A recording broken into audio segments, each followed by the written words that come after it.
Hey, what's up, 105 peeps? I say 105 peeps like I have this ginormous following. I got one subscriber. Actually, I lie. I have two. I have two whole subscribers right now. Me and my wife. Does that even count? I think mathematically, that's probably like, I don't know, zero point 0.2 real subscribers. Anyways, I've been wanting to do a new video for a little bit, and I just wanted to say that there's some stuff going on behind the scenes at the White House that has it's made things very interesting in the last, I don't know, 3-4 weeks, maybe 2-3-4 weeks. And it all revolves around relationships, communication, decision making, people not being able to convey and choose their words correctly. And as I was thinking about some of these things, I realized that I've been sitting here editing Work Hard, Don't Suck. It's going to be coming out soon, but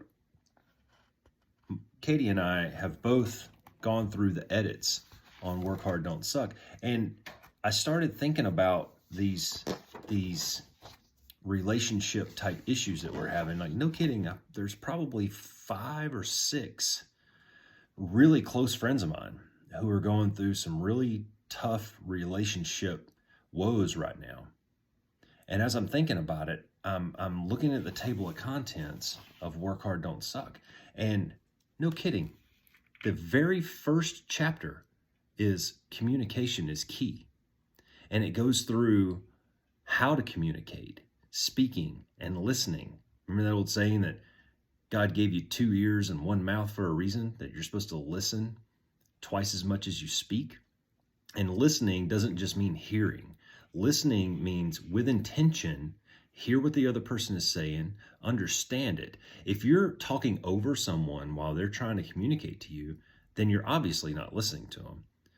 Also, if you're formulating in your mind, if you're formulating your rebuttal or your next statement, you're not effectively communicating, because you have to hear and understand what the other person is saying, analyze that for a second, and then respond to that. If you're just going back and forth in a yelling contest, well, there's no traction going to be made there. Nobody's going to win. You're just going to end up mad at each other and start the kind of the vicious cycle all over again. By the way, I don't script these videos. I just have an idea, push record, and I just go for it. So if it sucks, whatever. It's fun.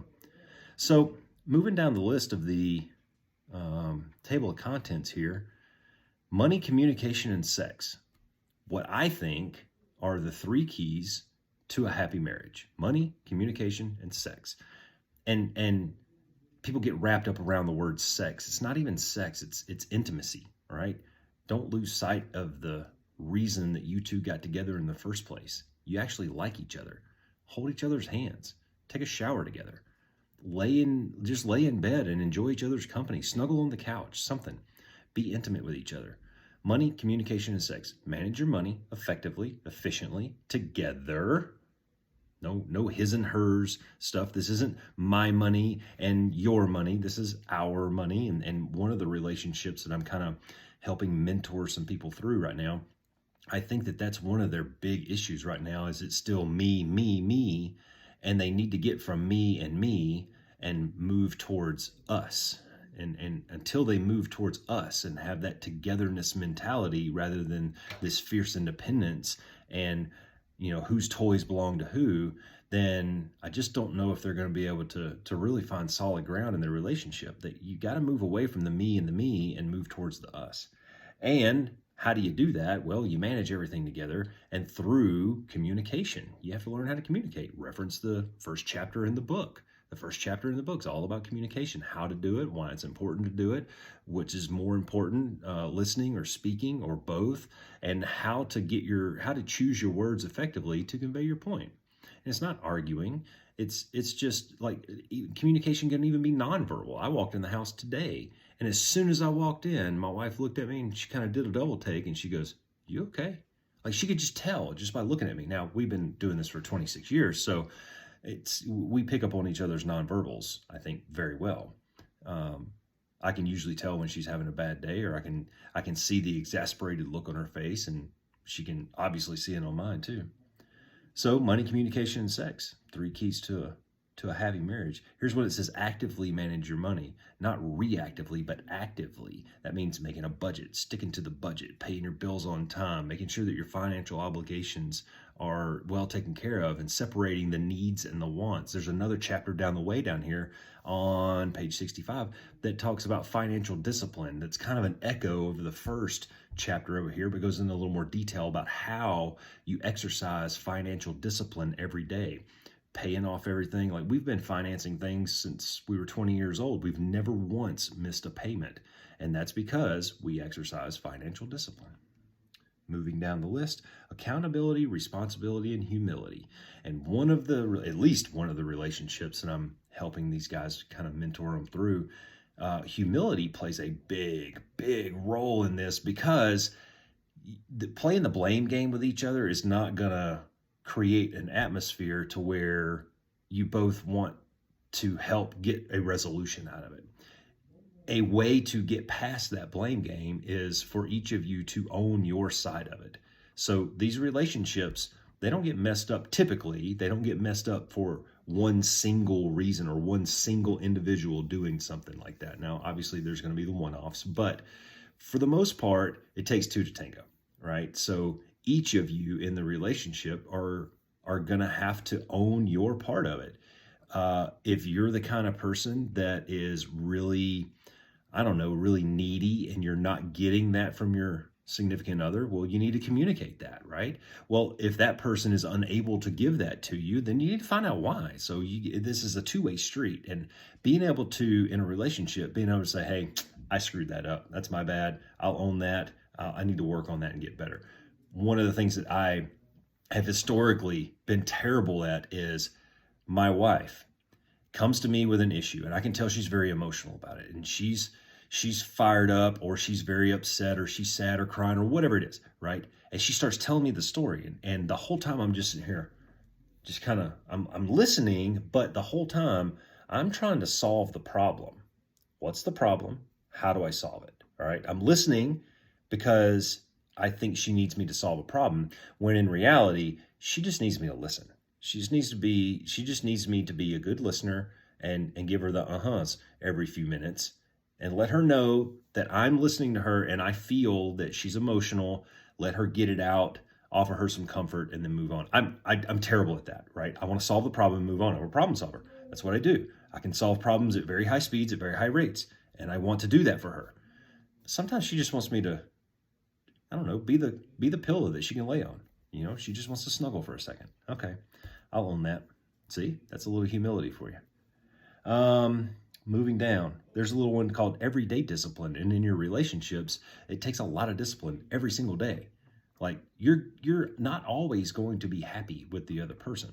That other person's going to make you angry from time to time. You're going to disagree on things, and hopefully it's not, something big. Hopefully it's like where to go for dinner. And if you're getting pissy about where to go for dinner to the point where you stop communicating and stop managing and stop being intimate with each other, well, then I would say you have some more deeply rooted issues, and dude, just go get the steak. All right. It's just not worth it. Hopefully that is not, going out to dinner is not causing you a lot of strife in your relationship. Emotional equity. I had this talk with a gentleman a couple days ago about emotional equity. What that is, in my terms, is how much are you willing to invest in this relationship before you realize it's a bad investment and you move on. Just like a monetary investment, emotions are not terribly different. Now, obviously, once you get to a certain point, you're going to invest a little bit more to keep it rolling. For example, my wife and I have been together for 26 years, and if we hit a rough patch or a rut or something like that, well, I'm going to invest a lot in that because I've already got a lot invested in it the last 26 years. If you are 6 months into a relationship and you guys have always argued and always fought for 6 months, it may be time to start looking at how well this investment is paying off for you. That's all I'm saying. Are you getting ROI, return of investment? Are you getting that from the relationship that you're investing in right now? And that's what the chapter on emotional equity is all about. I'm just going down the list here because I was just thinking about this, and I think it's pretty cool. Let's see. There's the financial discipline one. That one's a really good one. Oh, here's one. It's called Your Life Will Not Change Until You Change Your Life. What does that mean? Complaining about something, whining about the other person. He did this or she did that. That's not action. That's exactly what I said. It's whining. That's not going to lead you to a point of resolution. That's pointing the finger.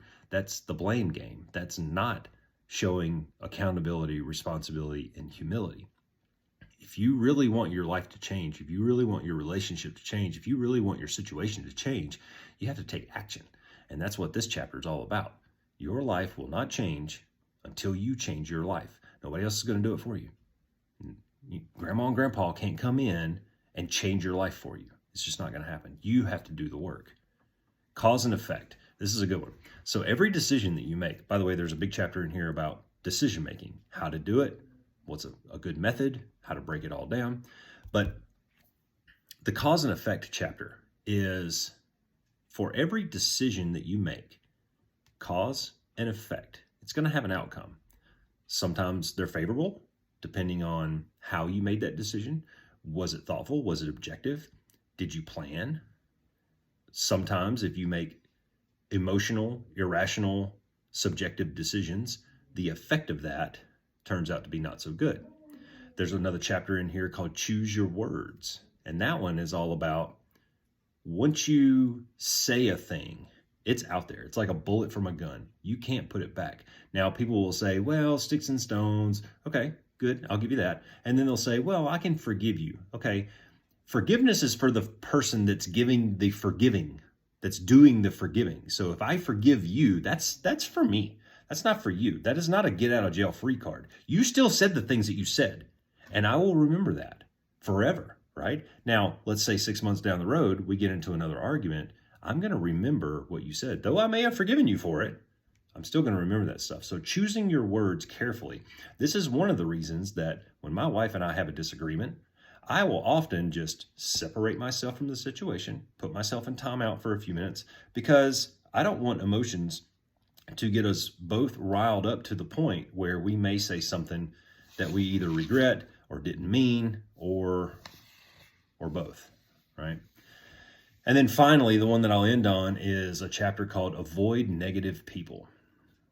In your relationships, regardless of how long you've been together, how you got to where you're at, if it's constant negativity that's coming through in the relationship, that's kind of the definition of a toxic relationship. Probably time to either get some therapy, some professional therapy. I'm not a professional therapist. I'm just a dumb redneck from Alabama. I don't know what I'm talking about. These are just my experiences and observations for the last 26 years of being happily together with the same woman. I met her in a bar in Wichita Falls, Texas in 1997. And somehow I made it work, all right? Literally wrote a book on it. Maybe if you're having issues with your relationship or your decision-making processes or understanding causes and effects or communicating, maybe check out my new book, Work Hard, Don't Suck, and see what I had to say about it. Maybe I've got some good anecdotal evidence in here of how some of this stuff works. But if you're constantly surrounding yourself by negativity, if your relationship is constantly embedded in negativity, that is an aura that floats around you, and you'll know it when your significant other walks in from work or wherever they've been, and your mood instantly goes down. That's negativity. You don't want that. You can't have that. My wife is my best friend. I look forward to seeing her every day. I look forward to coming home and hanging out with her and telling her stories of what I did today and listening to her stories of what she did today. And I love going on dates with her and hanging out with her. And every time I'm somewhere where she's not, I'm thinking about, oh, wow, she'd really enjoy this. I really wish that she was with me. All right? That's the way I think it should be. You should actually like each other. I had this conversation with some people just a few days ago, both my wife and I, about how love is just not enough sometimes. Like, we love each other. We've got kids together. We're happily married, or at least we were. Well, love is just not enough. You have to like each other. You have to enjoy spending time with each other. Like if my wife walked in the house and every time she did, I got pissed off, that's no way to live. I don't want to be in one of those relationships where we sleep in separate bedrooms because we don't like each other. I might sleep in a separate bedroom because she snores like a freaking, you know what I'm saying? But not because we don't like each other. We like each other. We enjoy hanging out with each other. We're friends. That's how we started, and that's how we're going to end. You know. Anyways, I was just musing about this a few seconds ago as I was doing some other things, and thought I'd get the old camera out, share some things with you guys. I'm really looking forward to Work Hard, Don't Suck. I sent it to an editor today, and I'm looking forward to getting it back. I know she's going to destroy it, and nothing will humble you down like getting a book back from an editor. That will. Right now, I think that Work Hard, Don't Suck should be leather bound in a glass case with a light shining down on it. Probably have a sign behind it that says "Do not touch." Like it's perfect, right? And when I get it back from the editor, it's going to be in a brown paper sack, and I'm going to open it up and throw it away, catch it on fire, probably never write anything again. That's the level of humility that an editor can do for you. Anyways, hey, all 2 subscribers, good looking out. Join the 1 to 5 Project, paulroscoewhite.com. Look forward to my new book coming out, Work Hard, Don't Suck. See you next time.